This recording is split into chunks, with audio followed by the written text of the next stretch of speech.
Hola chicos, buenos días, ¿cómo están? ¿Me escuchan bien? ¿Sí se me escucha?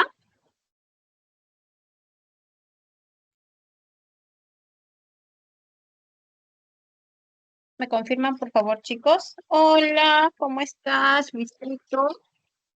Sí Bien, se escucha a mí. entonces, muchas gracias, corazón, gracias por responder.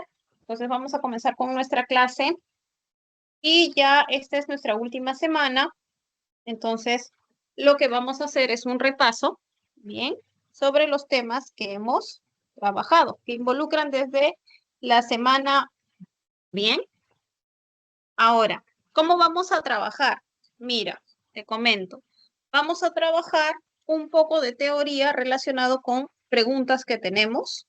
Bien, entonces resolvemos preguntas, recordamos la teoría y de esa forma, esa va a ser la metodología que vamos a emplear en esta clase. ¿Ya? Entonces me dan un minuto para compartir nuestro material.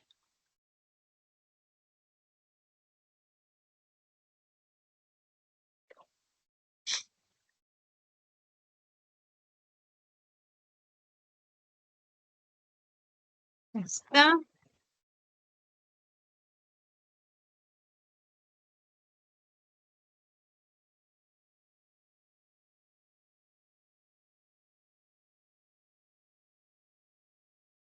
Muy bien.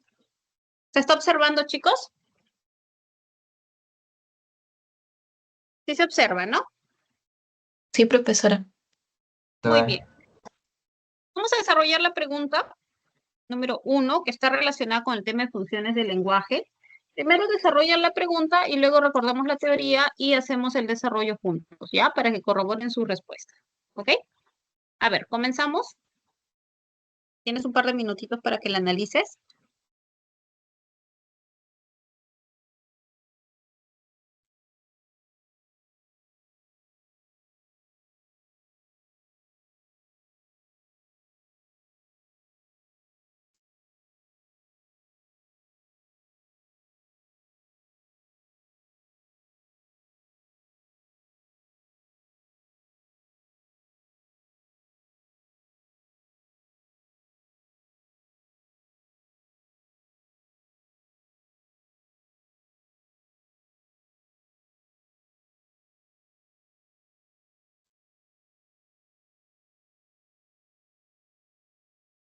¿Muy bien? Ok, ya tenemos respuesta. Entonces recordamos un poco la teoría, ¿bien? Cuando hablamos de funciones del lenguaje, hablábamos de 6 funciones, ¿cierto? Hablábamos de la función referencial, la función expresiva, la función apelativa, la estética, la fática y la metalingüística. Debes recordar que la función referencial se presentaba cuando se transmitía un mensaje de manera objetiva, bien, de manera objetiva. Se informaba sobre algo. Y el elemento que destacaba iba a ser el referente, ¿no? Incluso por eso recibía esa denominación. La función expresiva, llamada también emotiva, era aquella en la que el emisor expresaba sus sentimientos, sus ideas, su forma de pensar, ¿no? Era subjetiva y es lo opuesto a la función referencial. Entonces, en esta función destacaba, obviamente, el emisor. Luego tenías la función apelativa, denominada también conativa, y aquí lo que se busca es que el receptor realice alguna acción. ¿Y de qué manera podríamos lograr algo en ese receptor? ¿Recuerdas? Por medio de una pregunta, de una orden o de un pedido. El elemento que va a destacar va a ser el receptor. Bien. En la función estética o poética, lo que se quiere es presentar un mensaje que sea bello, que llame la atención, que sea estético, ¿no? Lo que va a destacar aquí es el mensaje. Luego tenías la función fática o de contacto. Bien, en esta función lo que se busca es, primero, puede ser verificar el canal, bien, con la intención de asegurar el acto comunicativo. O también se podía presentar cuando iniciabas un acto comunicativo, ¿no? Cuando saludabas a alguien, cuando buscabas comenzar la comunicación. El elemento que destaca aquí es el canal. Finalmente, la otra función del lenguaje era la función metalingüística, llamada también función metaverbal. Aquí se va a hablar de un código lingüístico. Se va a describir o se va a explicar algo acerca de un código lingüístico. Bien. Ok, con esa información entonces tenemos ataraxia significa imperturbabilidad o serenidad. Ya, entonces te está describiendo una palabra. Esta va a ser una función metalingüística. Luego, no llegaremos a tiempo a la estación del tren. Entonces, en este caso, observa que hay uso de signos de exclamación. Entonces, se está expresando algo emotivo, ¿no? Hay algún tipo de sentimiento o emoción. Entonces, función expresiva o emotiva. Luis, ¿cuáles son los medios de pago en el Perú? Esta es una pregunta y como pregunta se busca lograr algo en el receptor. Bien, entonces ya sabes que esa es apelativa o conativa. Solo quiero, por riqueza, la belleza sin igual. Este es un verso. Entonces, como verso, lo que va a predominar es la función estética. Y en la última, Ana, la capital de la República Checa, es Praga, te está informando algo, te está informando algo. Bien, entonces, tu respuesta ya aparecía en barquito.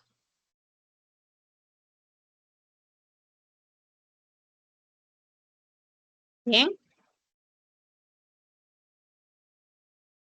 ¿Dudas, preguntas? Algo que no esté muy claro sobre esta función, chicos.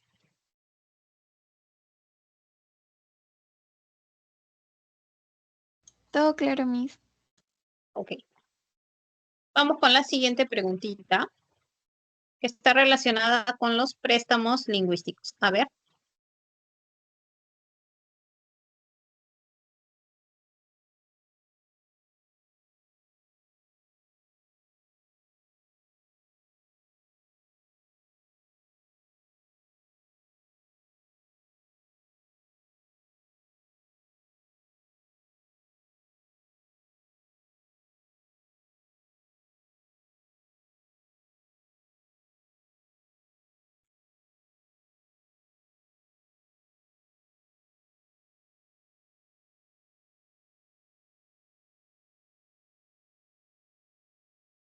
Muy bien. Recuerda que en el léxico del español vamos a encontrar palabras que tienen diversos orígenes, ¿no? Eh, entonces, vas a encontrar, por ejemplo, términos que pertenecen o que tienen origen latino, bien, como también vas a encontrar eh, palabras que vienen del alemán antiguo, bien, o palabras que vienen del árabe o de lenguas amerindias, bien. Así vas a encontrar los latinismos, los germanismos, los arabismos y los americanismos, bien. Entonces acá tienes una relación de palabras que son latinismos.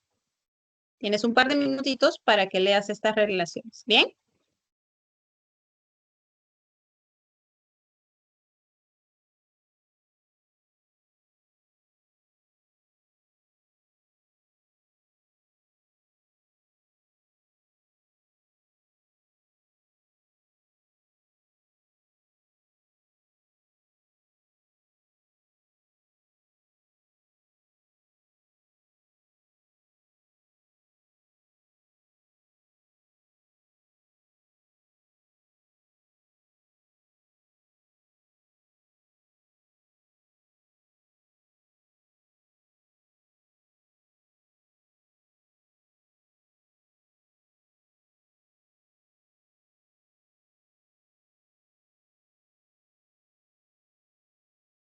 Bien, entonces con esa relación se podía resolver aquí el ejercicio, ¿no? La palabra espía se considera como un germanismo, bien, es de origen germano.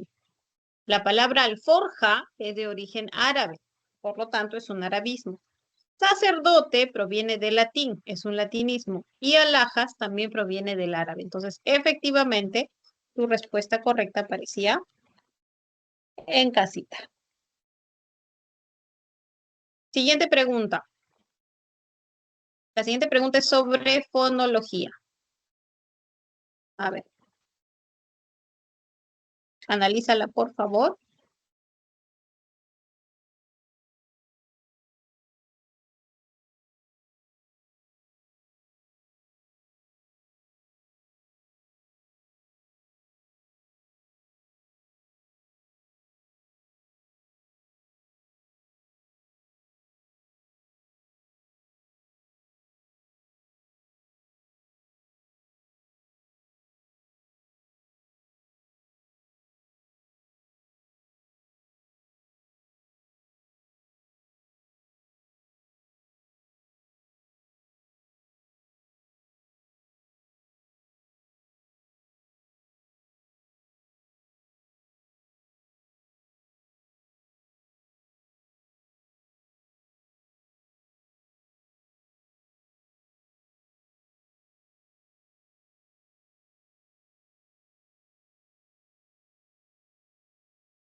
¿Listo, chicos? A ver, para resolver esto tenemos que recordar un poco de la teoría de fonología, ¿no? En particular sobre los fonemas oclusivos. El modo oclusivo se presenta, debes recordar, cuando al momento de expulsar el aire por la cavidad bucal se encuentra una obstrucción total, ¿bien? De tal manera que durante esa explosión lo que se percibe, o mejor dicho, durante la salida del aire lo que se va a percibir es justamente una explosión. Por eso es que estos sonidos oclusivos también son llamados sonidos explosivos. Bien, a ver, son 6 sonidos oclusivos los que encuentras en el español. Tienes 3 sordos y 3 sonoros. Tienes, por ejemplo, la oclusiva bilabial sorda, que es el sonido de P, la oclusiva dental sorda, que es el sonido de T, y la oclusiva velar sorda, que es el sonido de K. Sus contrapartes sonoras son B, que es oclusiva bilabial sonora, la D es oclusiva dental sonora, y el sonido de G, cuando dices G, es el sonido de la oclusiva velar sonora. Bien, entonces son 6 sonidos que se producen con el cierre de alguna parte de la cavidad bucal.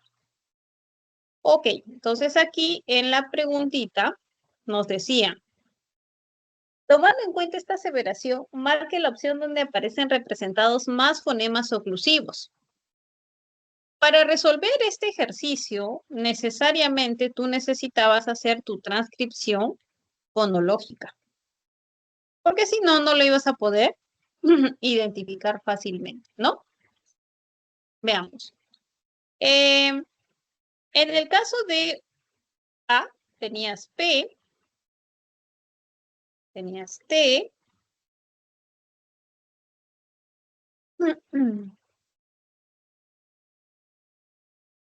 tenías D,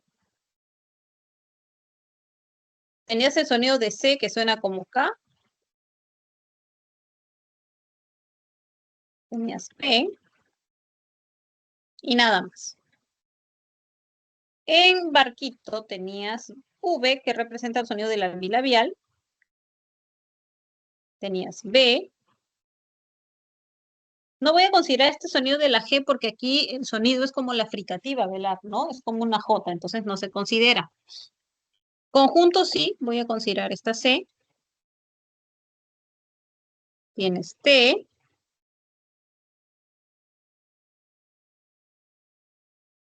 C, B. En caracteres tenías más, ¿no?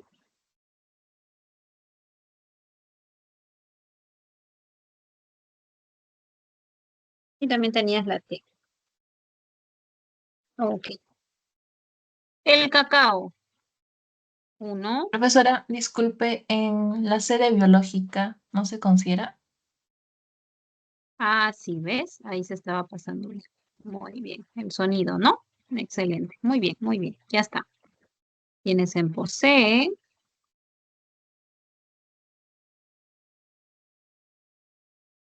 y tienes en grasas, en hidratos, tienes D, tienes T. Revisen ya, chicos, revisen. Tienes D. En carbono tienes C. B también. En proteínas tienes P y tienes T. Ya está. Una neurona es una célula muy importante. Aquí tienes P, T dos veces.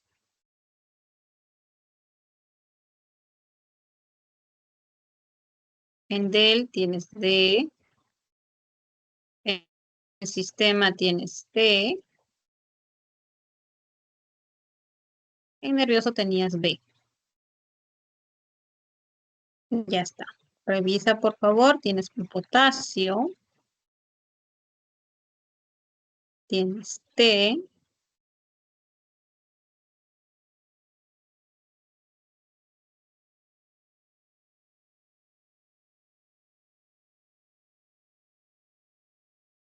C. Acá vas a considerar QU por el sonido de que. En abunda tienes B. Tienes D. En naturaleza tienes T. Y ya está. Entonces, efectivamente, tu respuesta correcta aparecía en casita. Muy bien, chicos. ¿Dudas, preguntas que hayan quedado?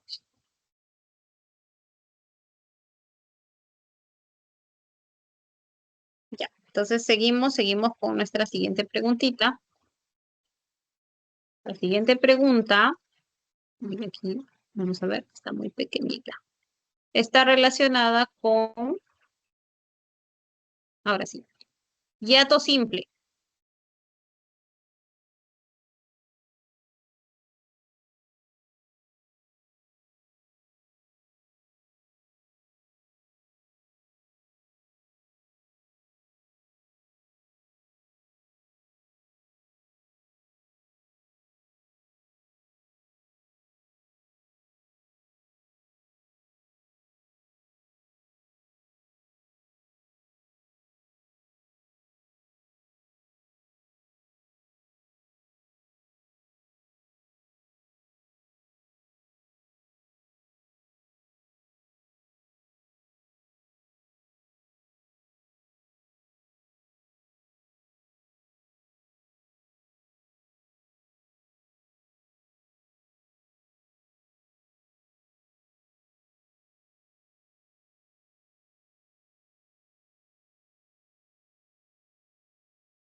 Muy bien.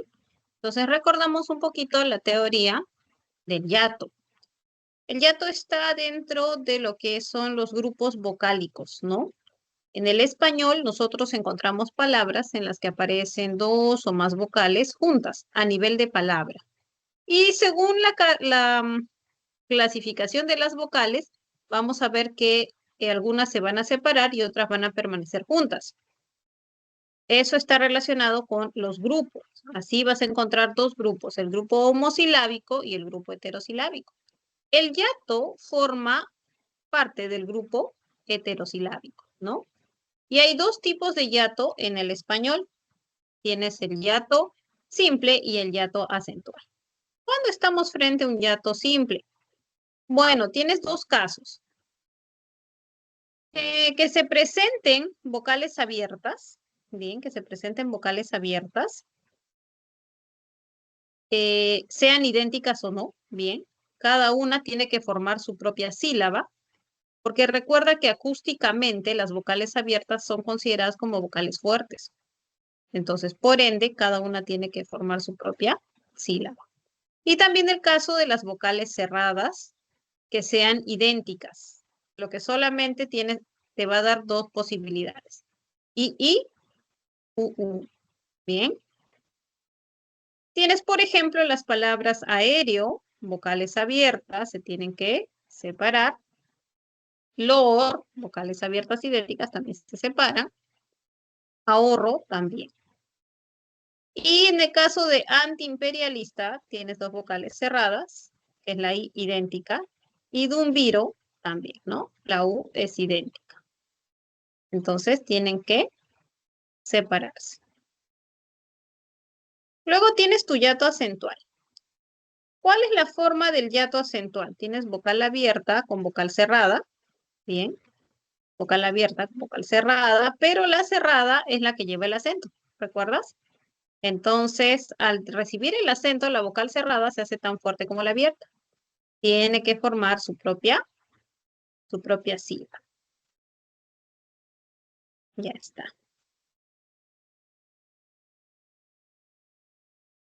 Muy bien.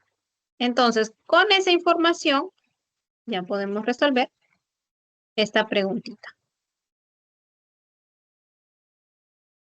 Enhorabuena, enhorabuena. H lo que está formando es sílaba entre consonante y vocal.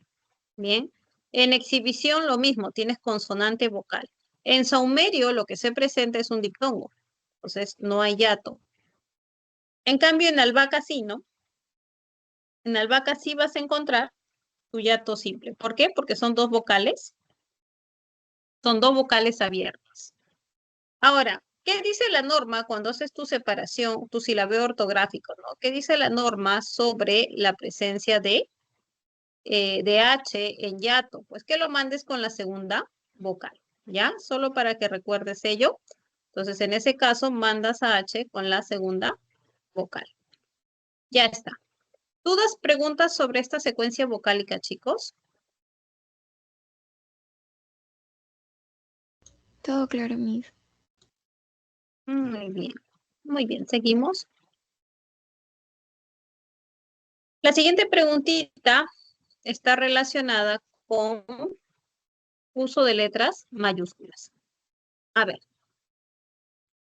tienes algunos minutos para que la analices.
¿Listo? Veamos. Recordamos algunas normas sobre el uso de las letras mayúsculas. Bien. Recuerda que las mayúsculas después de signos de interrogación, de exclamación, siempre y cuando no aparezca otro signo, es necesaria, ¿no? Por ejemplo, mira, alumnos, adiós rogando y, bueno, acá tienes puntos suspensivos, ¿no? Como se cambia de tema, tienes que usar mayúscula. Bien. Si no se cambia el tema, si se mantiene la misma idea, entonces tienes que usar minúscula. Como en, por ejemplo, la secretaria del decano es la señora Carla, si mal no recuerdo. Ahora, lo que te decía en los signos de interrogación y exclamación, ¿no? Cuando no hay un signo entre el cierre y la abertura de otro signo, sea interrogación o exclamación, tienes que usar mayúsculas. Pero si hubiese algún signo entre ellos, ya usas minúscula, porque estaría como parte de un mismo enunciado. Bien. Por ejemplo, Rosa, ¿ya diste el examen? Mira que en el cierre de interrogación no hay una coma, no hay otro signo con la apertura de la pregunta. Bien. A diferencia de del segundo ejemplo que dice, qué lindo gatito, ¿cómo se llama? ¿Cuántos años tiene, no? Y ahí aparece una comita. Por eso el cuántos va con minúscula. También vamos a usar los signos, o mejor dicho, la letra mayúscula cuando hablamos de los signos del zodiaco. Propiamente del signo. Bien, cuando se habla propiamente del signo. Cuando te diga el signo de o el signo tal, ahí usas tu mayúscula. Acontecimientos históricos. Por ejemplo, la revolución industrial, ¿no? La revolución cultural china, el descubrimiento de América, la toma de la Bastilla, la Segunda Guerra Mundial, desde el término segunda, Imperio Español, Revolución Cubana, la norma de imperio y revolución, ¿no?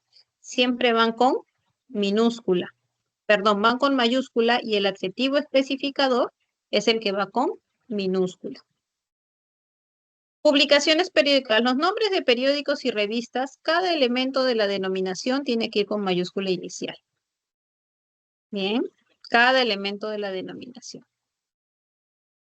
Luego tienes marcas comerciales, porque son nombres propios. Bien, son nombres propios. Obras de creación, obras literarias, nombres de programas de televisión, por ejemplo, nombres de canciones. Bien, el primer elemento. Nombres de lugares. Los topónimos, chicos, siempre van con mayúscula inicial. Ahora, hay que tener cuidado porque algunos topónimos tienen un sustantivo común que es parte del nombre. Ahí hay que tener cuidado, ¿ya?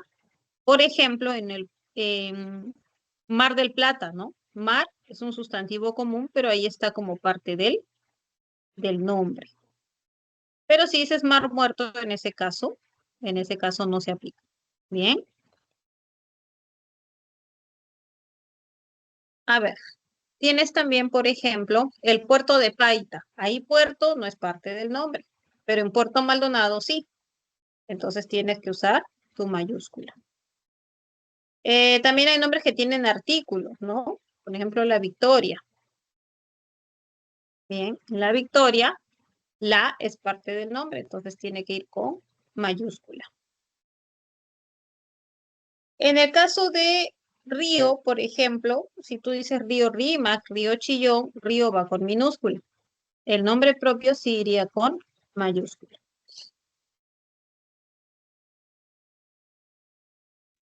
Pero si dices, por ejemplo, Río de Janeiro, ese es el nombre de la ciudad, entonces tiene que ir con mayúscula.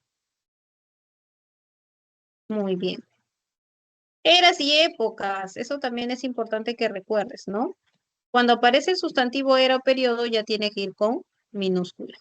Bien, va con minúscula. Si no, no es necesario. Si no, tienes que usar tu letra mayúscula.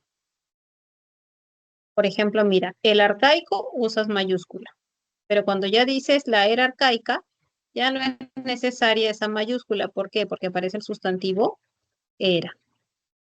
Entonces ahí hay que tener cuidado. Bueno, con esa información entonces, tu respuesta correcta aparecía en dadito, ¿no? ¿Por qué no la letra A? ¿Por qué descartamos avioncito? Descartabas por politóloga y por república, ¿no? República tenía que estar con mayúscula, politóloga con minúscula. El Imperio Azteca abarcó México y gran parte de América Central. El error estaba en Azteca, ¿no? Porque ahí está como adjetivo especificador. Solo imperio tenía que estar con mayúscula. La cordillera de los Andes. En el caso de la cordillera de los Andes, solamente Andes. Eso estaba bien. El problema estaba en la era mesozoica. Como aparece el sustantivo era, mesozoica tenía que estar en minúscula. Dado estaba bien. Y en el caso de atención cinéfilos, esa en tenía que estar con mayúscula, ¿no? Porque se estaba cambiando de, o mejor dicho, porque tenías un cierre de exclamación. Muy bien, chicos. Trabajamos nuestra siguiente preguntita. Relacionado a lo que es tildación.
¿Listo? Tema de tildación. A ver, recordamos un poco esta teoría. Tildación en interrogativos y exclamativos. ¿Cuándo tildabas las palabras como qué, quién, cómo, cuándo, dónde? Cuando planteaban una pregunta, cuando exclamaban algún tipo de sentimiento o emoción. Por ejemplo, ¿quién asistió al simposio? Pregunta directa. Pero también podías encontrarlo en la forma indirecta. Dime quién asistió al simposio. ¿Cómo reconocías esa forma indirecta? Porque normalmente se iban a presentar estos pronombres con verbos que buscan información. A eso se les conoce como verbos indagativos, ¿ya? Verbos como decir, preguntar, explicar, indagar, saber, se consideran verbos que buscan información. Y en el caso de de los exclamativos, cuando expresan algún tipo de emotividad, ¿no? Mira, qué hermoso es el lugar. Esa es una exclamación indirecta. Pero también lo podías encontrar en su forma directa, ¿no? Qué hermoso lugar. Bien. Ahora, cuando eran relativos y conjunciones, ahí no los tildabas, ¿no? Por ejemplo, vendieron los cuadros que estaban en subasta, ahí está como un relativo. Bien, ahí está como un relativo. Cuando regresen de paseo, iré a la biblioteca. Ahí estaba como una conjunción. Muy bien, con esa información, entonces, trabajamos esta preguntita. ¿Dónde la palabra resaltada tenía que tildarse? Efectivamente, ¿no? En la última, Fernando mencionó quiénes ya habían terminado la tarea. Ese quiénes estaba como un pronombre interrogativo. Bien, interrogativo. En los demás aparecía como conjunción, como el caso de avión, o como relativo en el caso de barquito y de dato. ¿Bien? Muy bien. Entonces tu clave aparecía en anillo. Siguiente. Tema de morfología, procesos de formación de palabra.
Muy bien.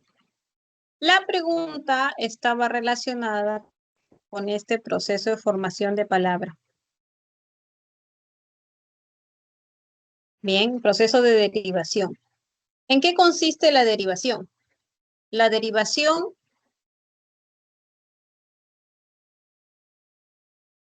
es un proceso por el cual se le agrega un morfema derivativo a un lexema. Y entonces puedes crear nuevas palabras, ¿bien?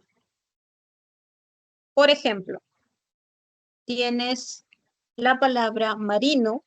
Del lexema mar, mira, se puede derivar a marino, marinero, submarino, submarinista.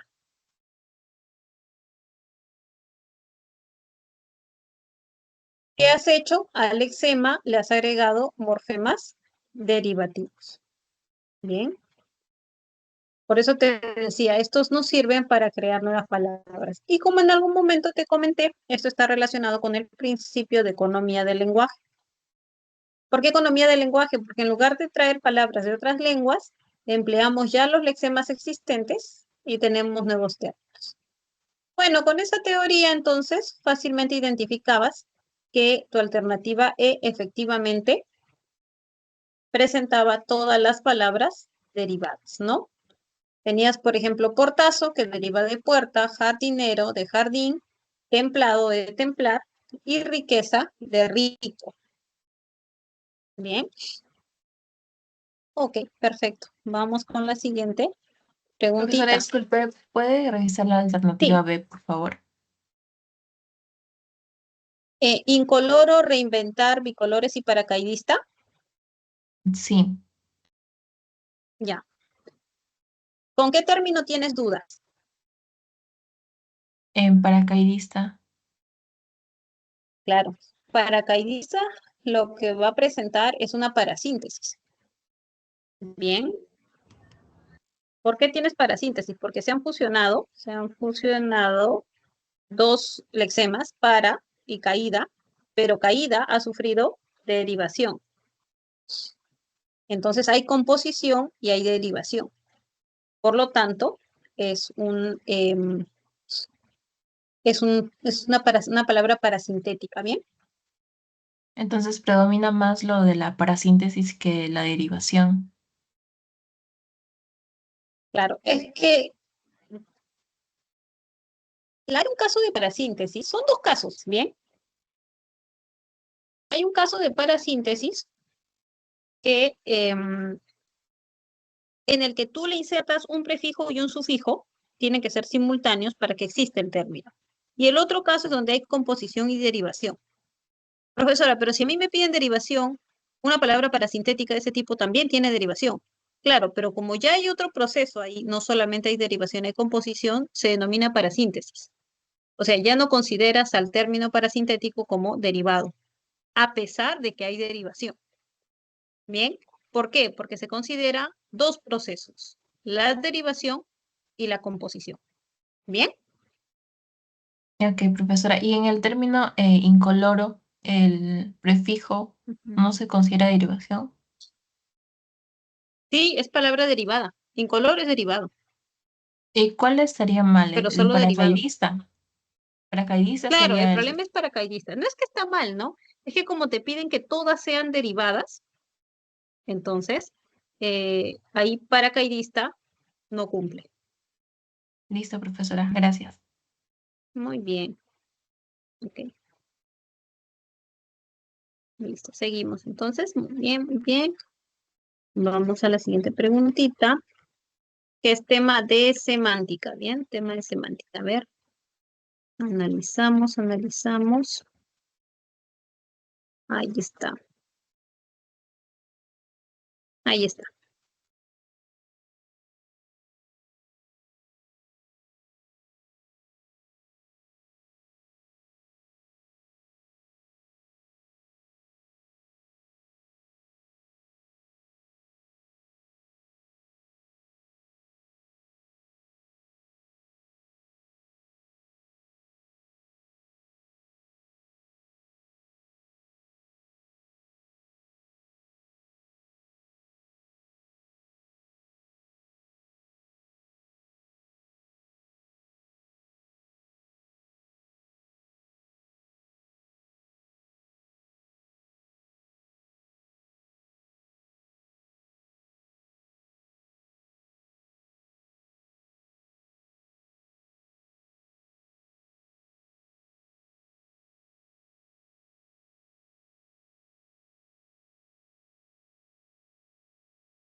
Muy bien.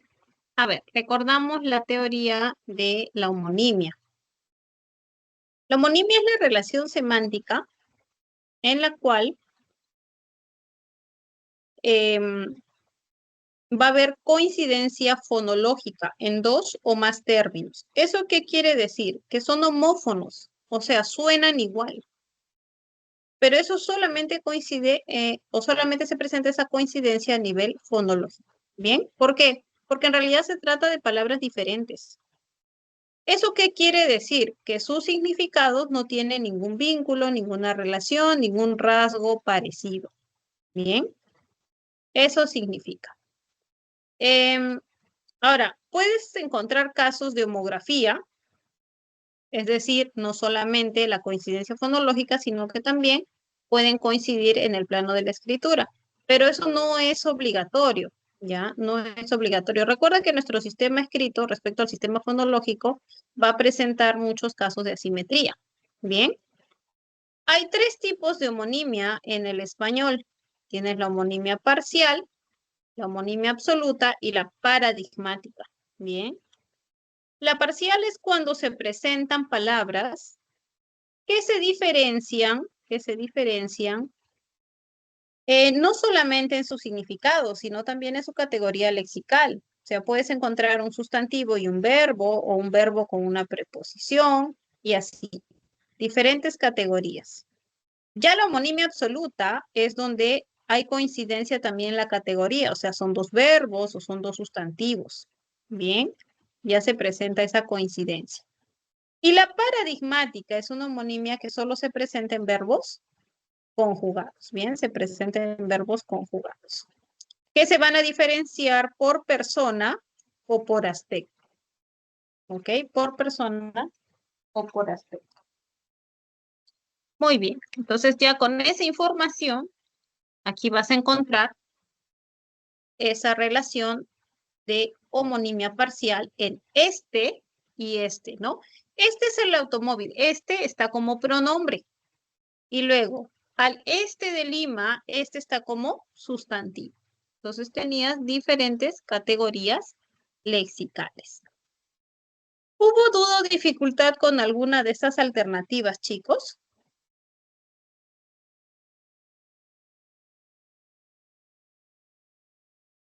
¿Algo Todo que no claro, haya Miss. quedado claro? Ok, muy bien. Seguimos. Siguiente preguntita sobre frase nominal. Te piden frase nominal compleja.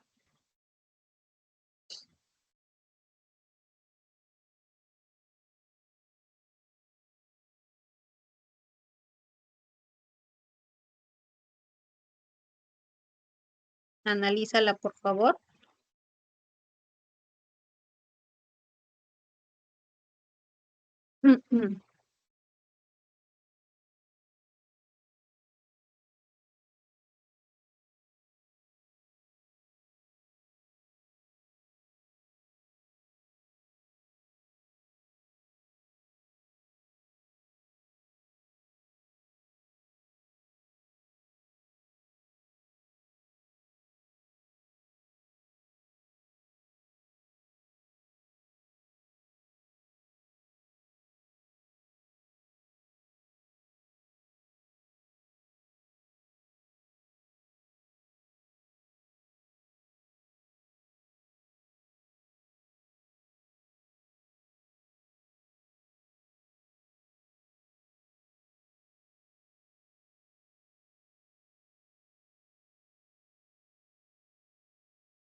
Muy bien.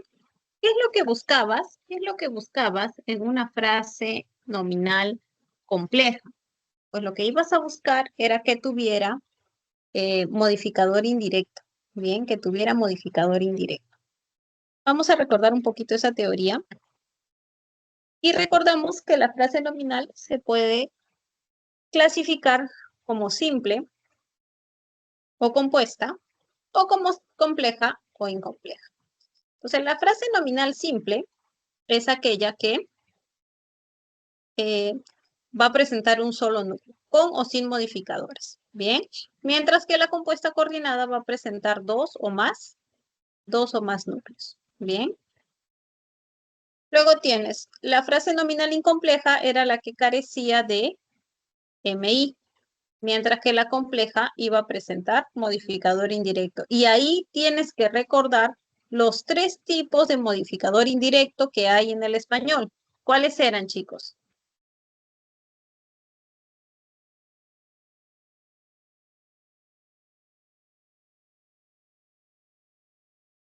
La frase preposicional, la preposición adjetiva y el vocativo.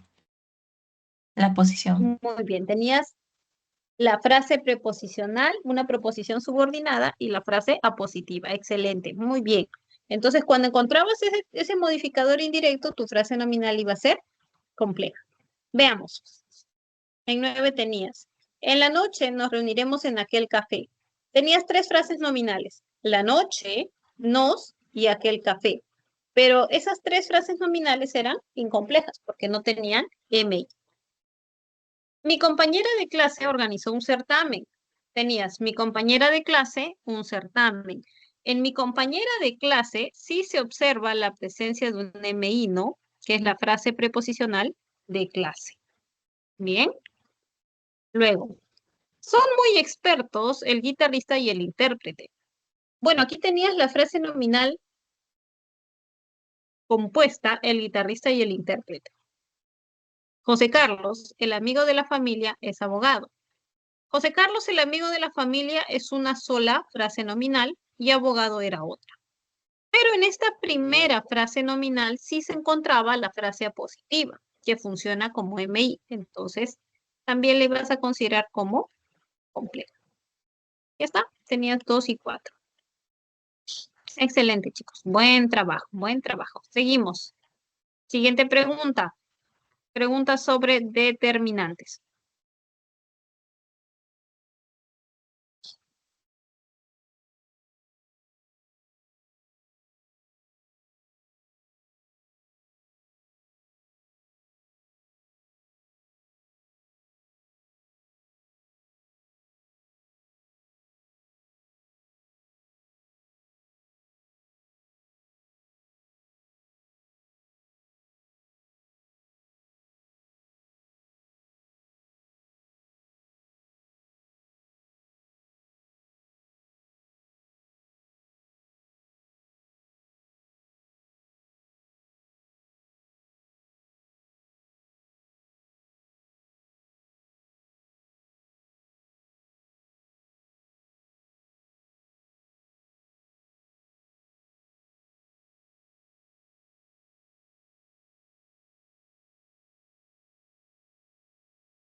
Muy bien.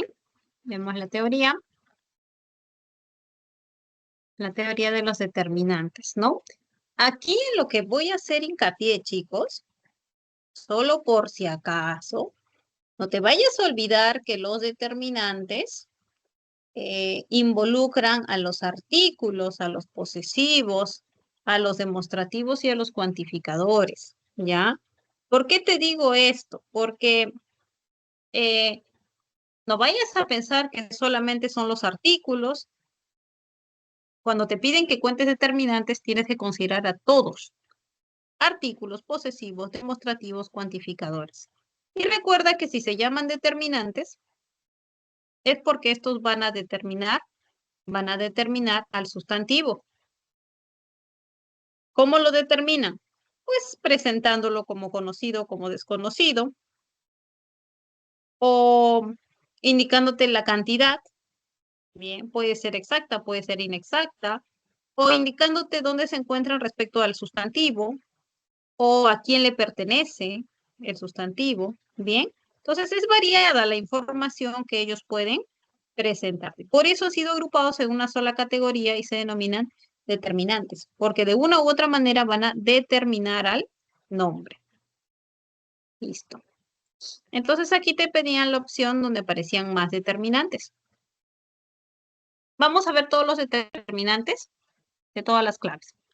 Anoche la trapecista, la A, dio un triple giro, un triple. Luego, tus vecinos emigraron a otro país, tienes tus. Otro, ya está.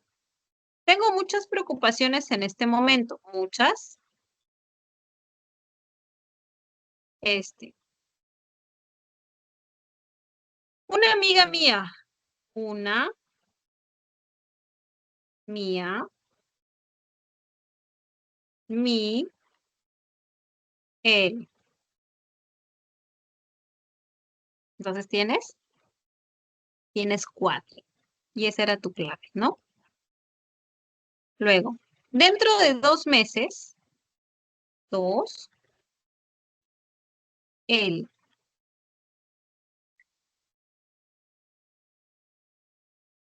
Algo que también te voy a comentar es que recuerda que para que sea determinante, tiene que presentarse con un sustantivo, ¿ya? Siempre. Porque hay palabritas que coinciden con los pronombres, son las mismas palabras.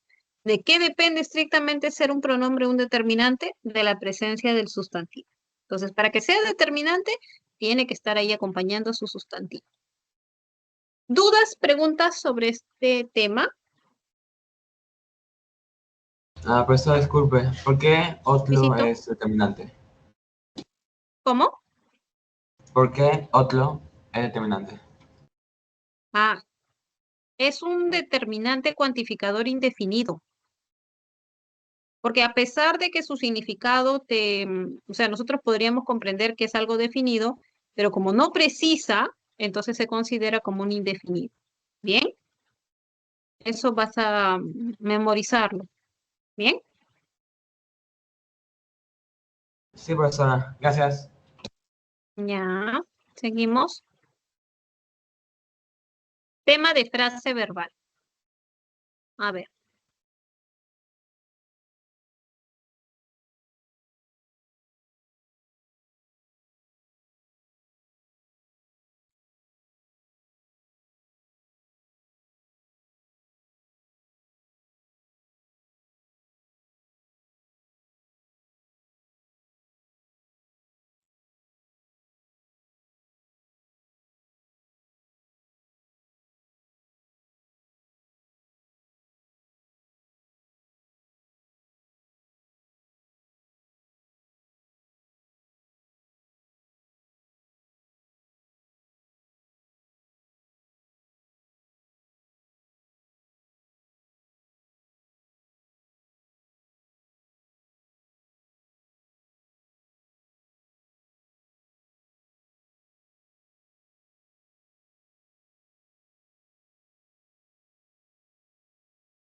Muy bien, veamos. Esto está relacionado con la clasificación de la frase verbal. Bien, en el español identificamos dos tipos de frases verbales, la frase verbal atributiva y la frase verbal predicativa. ¿En qué se diferencian estas frases verbales? En el tipo de núcleo que presenta. Si el núcleo es un verbo copulativo, entonces vas a formar una frase verbal atributiva. Pero si el núcleo es un verbo predicativo, entonces lo que se forma es una frase verbal predicativa. Bien, depende estrictamente del núcleo, del tipo de verbo que funciona como su núcleo. Bien, por ejemplo, dentro de la frase verbal atributiva puedes encontrar: Eduardo es ingeniero químico. Gabriela fue tesorera de este club. Luis ha sido alumno de este instituto. Todos tienen como núcleo el verbo copulativo. Y en Maribel redactó la solicitud o el mantel fue bordado por Lucía o Inés está preparando la ensalada, observa que los verbos principales son verbos predicativos. Bien, seguimos. Ahora sí, con esa información vamos a observar que tu frase verbal atributiva aparecía en dadito, ¿no? Saúl y Pedro fueron compañeros de aula. ¿Por qué? Porque fueron es el pasado del verbo ser. Todas las demás presentaban verbo predicativo. Ten cuidado, siempre hago la recomendación, ten cuidado con el pasado de ir, porque el pasado de ir y de ser son idénticos. Entonces hay que tener cuidado justamente porque eh, es el mismo. Tienes que determinar a qué verbo se refiere según el contexto en el que se presenta. ¿Ok? Muy bien. Preguntitas que hayan quedado, chicos. ¿Alguna duda sobre la frase verbal, la clasificación? Todo claro, Miss. Muy bien. Listo. Pregunta de clasificación de la conjunción.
Muy bien.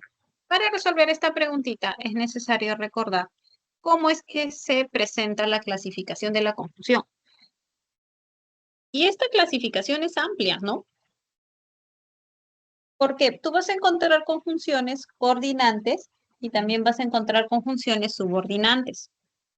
Dentro de las coordinantes, que son las que enlazan elementos de un mismo nivel sintáctico y semántico, vas a encontrar a las copulativas, las disyuntivas, las adversativas, las distributivas y las explicativas y las ilativas.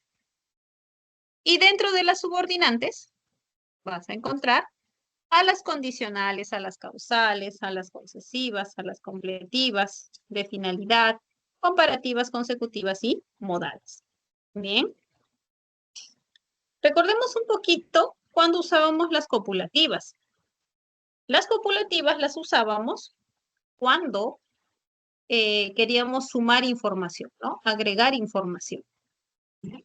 Ahí usábamos las copulativas. Sumaba ideas. Bien, sumaba ideas.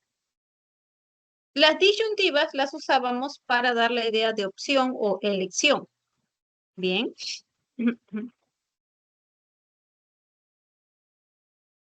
Las adversativas se empleaban cuando queríamos indicar que había una idea opuesta. Bien. Porque estas se usan para señalar oposición, contrariedad. Bien. Las distributivas las usábamos para marcar o hablar de una alternancia. Bien, marcaban o hablaban de una alternancia entre dos o más acciones. Las explicativas lo que hacían era introducir una explicación o una aclaración. Y las ilativas lo que señalaban era una consecuencia. Luego, las condicionales te establecían un requisito, una condición para que se realice alguna acción. Las causales introducían una razón, un porqué para que suceda alguna acción. Las concesivas presentaban alguna dificultad u obstáculo en la realización de la acción. Las de finalidad indicaban un objetivo. Bien. Las completivas, lo que hacían era introducir información que completaba un verbo de una oración compuesta por subordinación, ¿no? Entonces completaban al verbo de la proposición principal en una oración compuesta subordinada. Las comparativas comparaban proposiciones. Las consecutivas, bueno, solamente había una consecutiva que introducía una consecuencia y la única que ibas a considerar era el qué. Y la modal te decía la forma o manera cómo se realizaba la acción. Bien, entonces ahí tenías tus conjunciones subordinadas. Ellos pensaron que debían terminar el ensayo. En este caso lo que encontrabas pensaron que era una completiva. Bien, esta era completiva. Como no llegues a tiempo, perderás la clase. Como no llegues a tiempo, establece una condición. Ya que estaba tan triste, María decidió ayudarla, ya que te indica una causa. Se sintieron tan felices que gritaron. Ese tan que se consideraba como una consecutiva. Muy bien, tu respuesta correcta aparecía en dadito.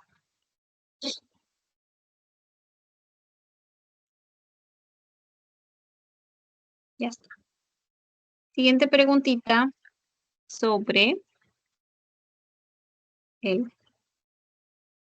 los complementos del predicado.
Muy bien, veamos.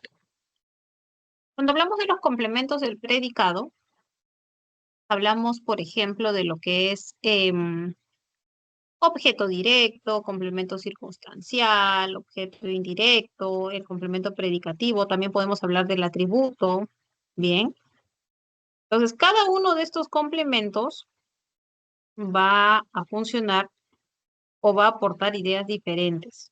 Por ejemplo, el complemento atributo siempre se presenta con un verbo copulativo y es aquel que va a presentar una característica o va a presentar identidad con el sujeto, ¿no?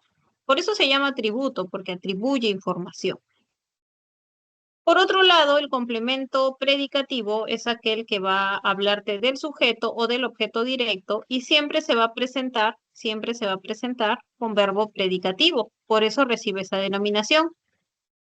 El objeto directo, por otro lado, es el complemento que aparece con verbo transitivo y siempre eh, va a complementar semánticamente a este verbo.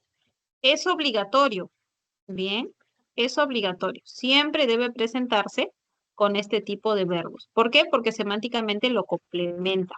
Es el elemento que recibe o se ve afectado directamente por la acción. El objeto indirecto se define como el destino de la acción. Es hacia quién está dirigida la acción. Los complementos circunstanciales, por otro lado, reciben esa denominación porque lo que hacen es indicarte o hablarte de las circunstancias del verbo. Te dicen dónde ocurrió, cómo ocurrió, cuándo ocurrió. Muy bien. Entonces veamos. Debes cortar la carne con un cuchillo afilado. Debes cortarla. Entonces aquí lo que tienes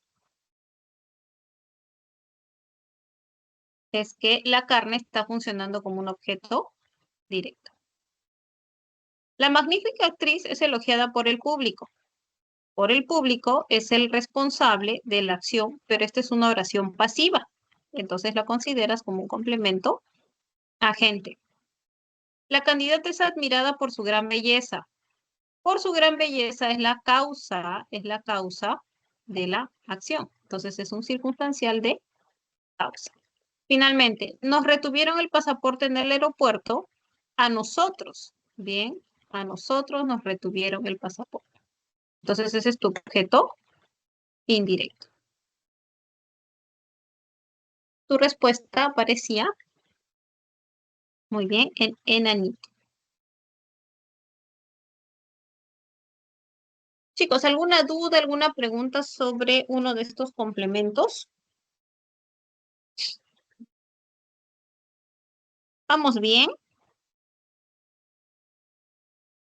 Todo claro, profesora. Muy bien. Seguimos. Vamos con la clasificación de la oración.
Muy bien. Te pedían oración de predicado nominal.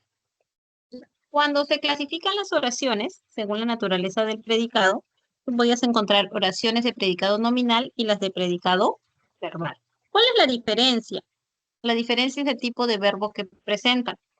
Cuando hay verbo copulativo, estás con una oración de predicado nominal.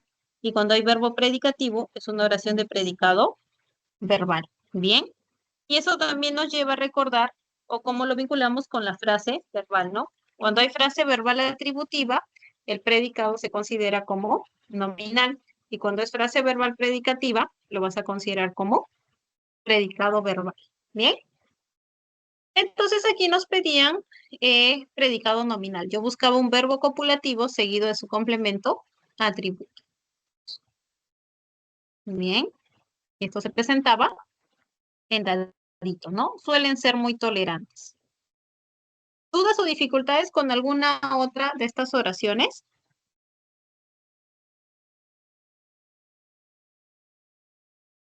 No, Miss, todo claro. Muy bien, seguimos entonces. Trabajamos tema de oración compuesta por subordinación sustantiva.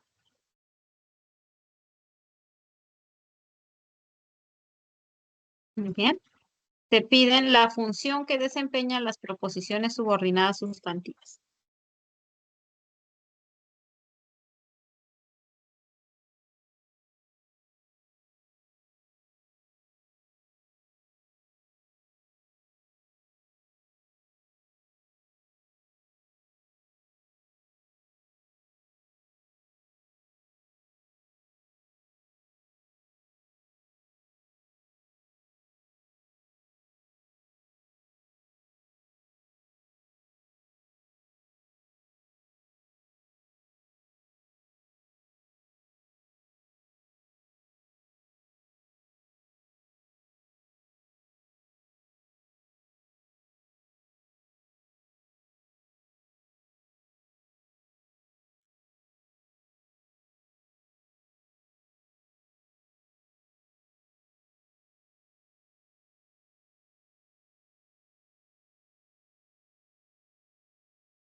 Muy bien, ya tenemos respuestas. A ver, recordamos estas funciones. Tenías función de sujeto, que era cuando la proposición subordinada sustantiva funcionaba como el tema. Tenías de atributo, cuando aparecía complementando un verbo copulativo. Tenías como objeto directo, cuando aparecía complementando un verbo transitivo. Tenías como complemento de nombre de verbo de adjetivo, siempre y cuando esté encabezado por una preposición y complemente alguna de estas tres categorías. En el caso, nuestro mayor sueño era participar en el mundial, tenías muy bien la función de atributo, ¿no? Porque aparecía después de un verbo copulativo. Desde pequeña Sofía tenía deseos de ir a Japón. Este es un complemento de nombre, porque deseos es un nombre y aquí hay una preposición. Es importante visitar al dentista 2 veces al año. Este está en función de sujeto. Enrique se jactaba de haber estudiado ingeniería. Como tienes preposición, aquí va a funcionar como un complemento, pero va a ser un complemento de verbo. Bien, ya está. Pamela piensa que ese bus llega a la universidad. Piensa, lo piensa, ¿no? En este caso lo tenías en función de objeto directo. Complementaba el verbo transitivo pensar. Muy bien. Siguiente. Te piden subordinada, adjetiva, explicativa.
¿Listo? Bueno, hay dos tipos de proposiciones subordinadas, ¿no? Adjetivas, la especificativa y la explicativa. ¿Cuál era la diferencia entre ambas? En primer lugar, la especificativa restringía el sustantivo, lo delimitaba con información que era relevante. Bien. A diferencia de la explicativa, que lo que hacía era insertar una explicación, una aclaración, y era una información secundaria, tanto así que tú la podías omitir. Bien, esa es la diferencia entre ambas. Aparte, la explicativa, justamente como era una información secundaria, podía presentarse entre comas. Bien, entre comas. Bueno, con esos datos, entonces, efectivamente, tu subordinada adjetiva explicativa se presentaba en Ladito, ¿no? El pueblo, donde Rodrigo nació. Esa era tu subordinada adjetiva explicativa. Muy bien. Entonces tenías en la siguiente pregunta sobre signos de puntuación. A ver.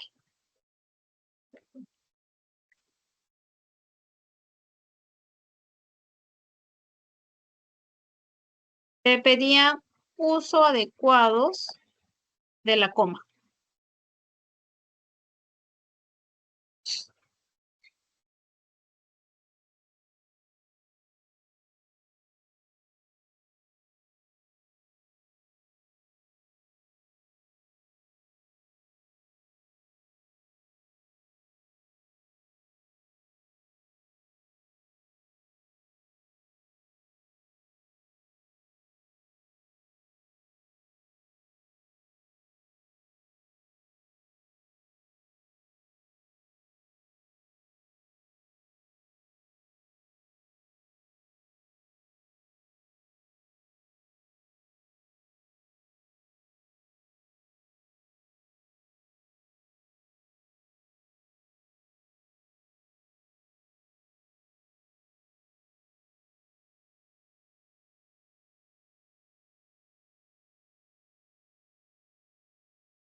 Muy bien, veamos.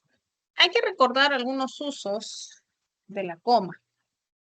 Por ejemplo, la coma vocativa, ¿no? Que es la que separa al vocativo de una oración. Recuerda que el vocativo es tu interlocutor, ¿no? Es con quien tú estás hablando. O también la coma enumerativa, que es la que te separa elementos que son parte de una enumeración. La coma de inciso aclaratorio o de inciso explicativo, que es la que te separa elementos que se introducen con el objetivo de aclarar alguna idea. La coma hiperbática, que es la que te indica que se alteró el orden de los constituyentes. La coma elíptica, que es la que va a reemplazar a un elemento que se ha omitido para evitar repeticiones.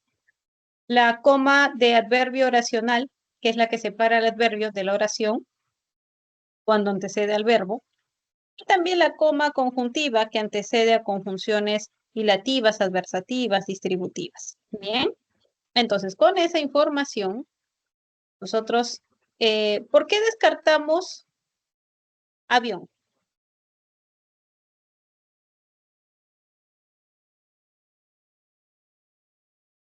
Porque te piden dónde se ha usado adecuadamente. ¿Por qué descartaste avioncito? Porque falta una coma.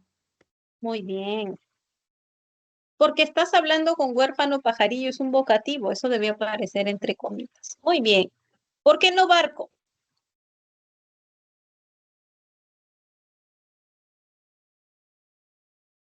Lamentablemente tenía que presentarse entre comas, ¿no? Porque está antecediendo al verbo. ¿Por qué no casita?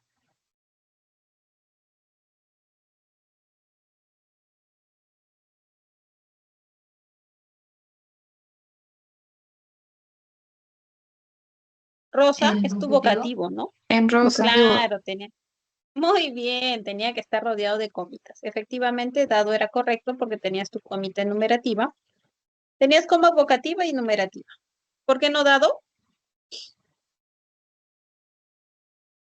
No tiene que ir la coma ahí. Claro, antes del que no era necesaria esa comita.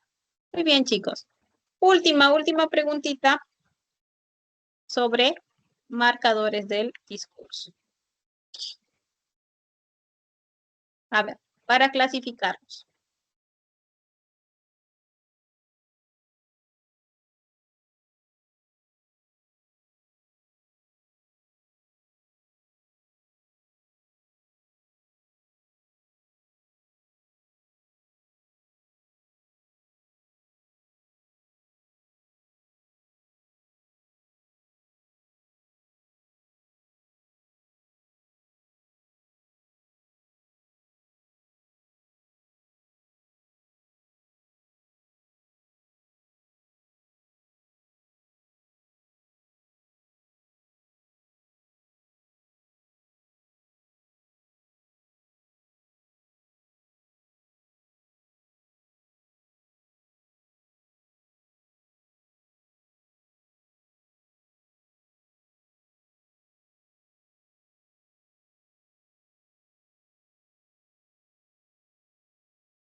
Veamos.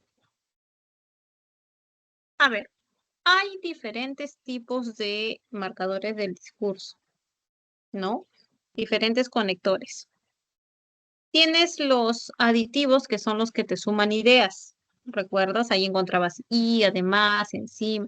Debes recordar que estos marcadores del discurso pueden ser adverbios o conjunciones. Tienes también los contrastivos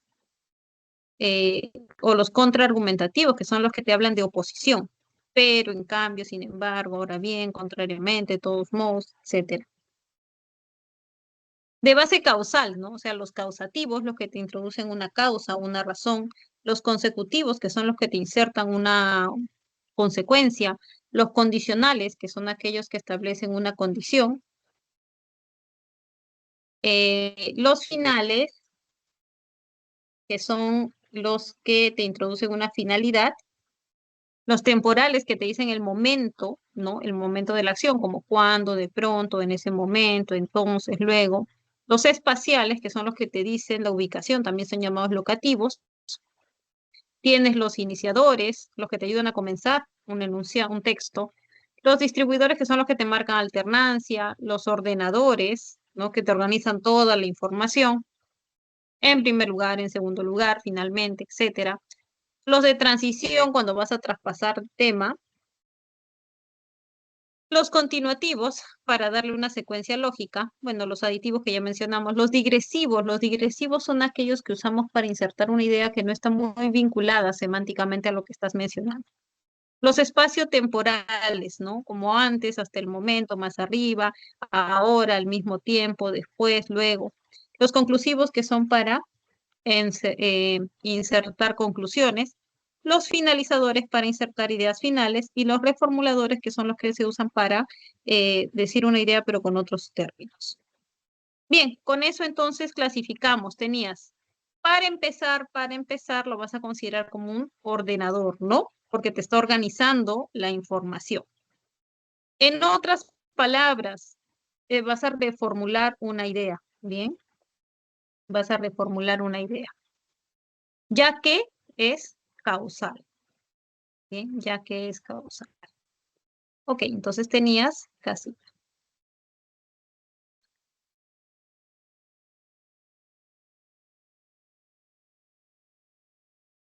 Muy bien, chicos. No sé si ha quedado alguna pregunta, alguna duda. Todo claro, Miss. Todo claro, Miss. Miss, disculpe, Muy de la bien, chicos. 16, Sí. la E es Ujú. adverbial, ¿verdad? 16, la E. Ajá, cuando dice cuando Ana Esta. llegó a la reunión. Ajá. Ya. Claro, es una subordinada adverbial de tiempo. Y Miss Muy siempre bien. después del etcétera va con coma, ¿no? Si es que la oración continúa. Claro, si es que continúa así. Ya, Miss, gracias. Muy bien. Bien, chicos. Esta es nuestra última clase. Quiero en primer lugar darles las gracias por su asistencia, por haber confiado en el Centro Preuniversitario de la Universidad San Marcos. Em, Les deseo muchos éxitos, deseo que logren sus objetivos a corto y a largo plazo. No se olviden que el aprendizaje es un proceso y como todo proceso siempre toma tiempo. Lo importante es que estén avanzando. Bien. En cuanto al curso de lenguaje, toda la información que les he brindado, que les hemos brindado porque somos un equipo de docentes los que trabajamos, es de bastante utilidad no solamente para tu objetivo inmediato, que es tu examen de admisión, sino también te da una buena base gramatical para tu formación ya profesional y para el momento en que te enfrentes a otro idioma, ¿ya? Tú sabes que todos los profesionales necesitamos pues aprender otros idiomas, ¿no? Entonces, esta base gramatical que te hemos dado, que pertenece, claro, a la lengua española, sin embargo, hay conceptos teóricos que te van a servir, van a ser muy útiles para ti en el momento en que te enfrentes a otro idioma. Entonces, conserva tus apuntes, todo este material, porque realmente va a ser útil. Lo mismo, por ejemplo, el último tema que fue de discurso te va a ser de mucha utilidad para cuando tengas que hacer tus redacciones. Bien, recuerda que todo profesional, sea de cualquier profesión, necesita saber redactar. Entonces, esto es una base para ti. Bien, yo les agradezco que ustedes hayan asistido, que hayan sido constantes. También les agradezco que hayan participado en las clases. Recuerden que la participación, sobre todo en esta modalidad virtual, es de mucha ayuda también para los docentes, ¿no? Porque nosotros sabemos, eh, según las preguntas que ustedes nos plantean, dónde hay debilidades, dónde el tema ya está totalmente claro, ¿no? Entonces, esa participación es relevante. Bien, chicos, soy la profesora Raquel Vázquez. Hemos trabajado durante todo el ciclo. Conmigo será para una próxima oportunidad, ya sea en el mismo centro pre o en la universidad. Bien, cuídense muchísimo y como siempre les digo, que Dios los bendiga.